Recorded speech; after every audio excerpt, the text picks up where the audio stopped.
जय हिंद. मी शुभांगी सुकरे तुम्हा सर्वांचं स्वागत करते आपलाच चॅनल टिक्कर मराठी पोलीस भरती. तर सध्या रिक्त पदांची माहिती प्रत्येक जिल्ह्याची हळूहळू येत आहे. तर आजच्या व्हिडिओमध्ये आपण पाहणार आहोत गोंदिया जिल्हा पोलीस भरतीमधील रिक्त पदांची माहिती. पूर्ण कास्ट वाईज इथं रिक्त पद दिलेली आहेत, तर ती सगळी तुम्हाला इथं या व्हिडिओमध्ये पाहायला भेटणार आहे.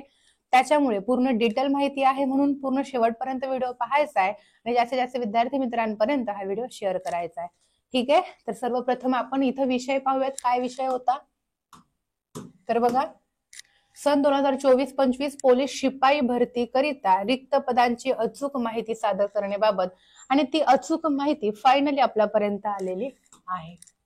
तर बघूयात आपण पूर्ण जसाच्या तसा चार्ट तुमच्या समोर मी आणलेला आहे.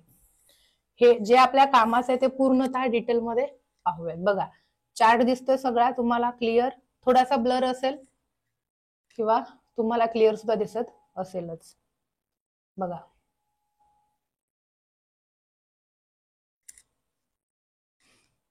ओके. स्क्रीनशॉट हवं तर काढून घ्या. आणि व्हिडिओ आवडला असेल तर व्हिडिओला लाईक करायचंय. चला बघा, सगळ्यात पहिले आपण एससी कॅटेगरी पाहूयात. एससी कॅटेगरी किती जागा, टोटल जागा एससी कॅटेगरीच्या किती आहेत तर 13.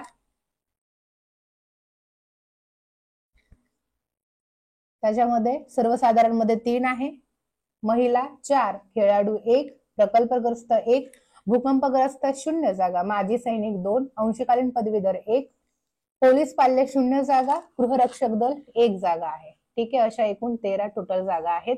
त्याच्यानंतर एसटी साठी सर्वसाधारण 0 जागा, महिलांसाठी सुद्धा जागा नाही, खेळाडू मध्ये पण नाही जागा, प्रकल्पग्रस्त पण नाही, भूकंपग्रस्त 0 जागा. ठीक आहे.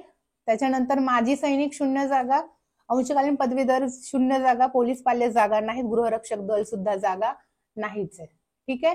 त्याच्यानंतर आपण इथे पाहूयात व्हीजेएनटी ए. त्याच्यामध्ये सर्वसाधारणसाठी जनरलसाठी 2 जागा आहेत, महिलांसाठी 1च जागा आहे, बस. अशा टोटल 3 जागा आहेत. त्याच्यानंतर आहे व्हीजेएनटी बी साठी 0 जागा आहेत. व्हीजेएनटी सी सर्वसाधारण म्हणजे जनरलसाठी 2 जागा, महिलांसाठी 1 जागा आहे, बस. अशी 3च जागा आहेत. त्याच्यानंतर व्हीजेएनटी डी जनरलसाठी 1 जागा, महिलांसाठी 1 जागा, अशा 2च जागा फक्त आहेत. त्याच्यानंतर एसबीसी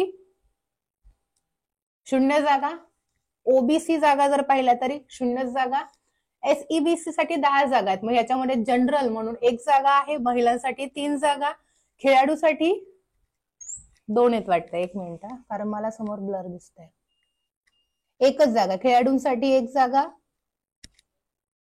सर्वसाधारण 1 जागा, महिला 3 जागा, खेळाडू 1 जागा, प्रकल्पग्रस्त 1 जागा, माजी सैनिक 2 जागा, अंशकालीन पदवीधर 1 जागा आणि गृहरक्षक दल 1 जागा.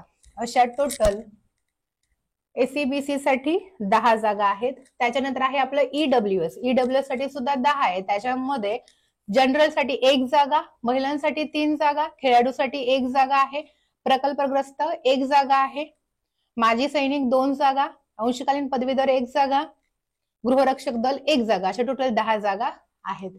त्याच्यानंतर आहे आपलं ओपन कॅटेगरी. ओपन कॅटेगरीसाठी किती जागा आहेत समोर आपल्याला दिसत आहेत.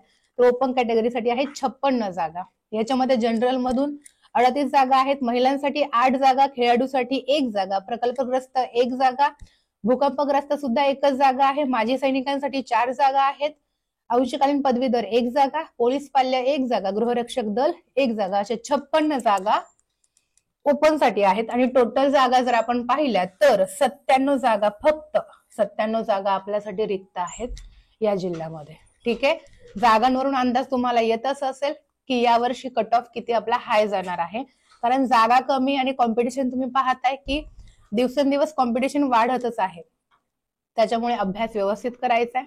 ग्राउंड मध्ये सुद्धा प्रॉपर आजच्या पेक्षा उद्या चांगले मार्क्स पडले पाहिजे, उद्या चांगली रेटिंग झाली पाहिजे, याच हिशोबाने आपल्याला प्रयत्न करायचा आहे.